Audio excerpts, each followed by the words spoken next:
नमस्कार, म बालगोविन्द त्रिपाठी लुम्बिनी प्रदेशबाट घर चाहिँ कपिलवस्तु। यो चाहिँ मेरो हस्तकला हो। It's a complete wooden. अनि यसपालि चाहिँ लुम्बिनी प्रादेशिक 2081 मा हस्तकला विधाबाट पुरस्कृत भएको म। यो मेरो क्राफ्ट भन्न सक्नुहुन्छ, जुन कि कम्प्लिट वुडले चाहिँ बनाइएको छ। अनि कन्सेप्ट बिहाइन्ड दिस के हो कि मलाई चाहिँ काठ पर्सनली धेरै मन पर्छ। काठको जुन एउटा आफ्नो प्याटर्न्स र त्यसमा जुन टेक्सचर हुन्छ त्यो कम्प्लिटली नेचुरल हुन्छ। त्यसमा पनि कलरको एउटा भेरिएसन, नेचुरल कलरको भेरिएसन काठको चाहिँ उसमा देखिन्छ र त्यही एउटा कन्सेप्टमा चाहिँ मैले यो चाहिँ क्राफ्टलाई क्रिएट गरेको।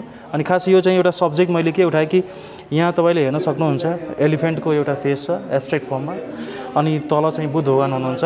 कन्सेप्ट यो थियो कि बुद्ध भगवानको आमालाई उहाँलाई सपना आएको थियो एउटा एलिफेन्टको कि बुद्ध जस्तो एउटा व्यक्तित्व चाहिँ तपाईको घरमा तपाईको चाहिँ छोरा भएर जन्म लिनुहुन्छ भनेर। सो त्यो एलिफेन्ट र बुद्धको एउटा कनेक्सन मैले यो चाहिँ आफ्नो क्राफ्टमा चाहिँ देखाउने कोसिस गरेको र अलमोस्ट कोसिस के हो कि नेचुरल फर्ममै होस्। बुद्ध चाहिँ रेजिनको, यो चाहिँ मोल्डबाट निकालेको, अनि बाँकी चाहिँ सबै काठको पिसहरू हो।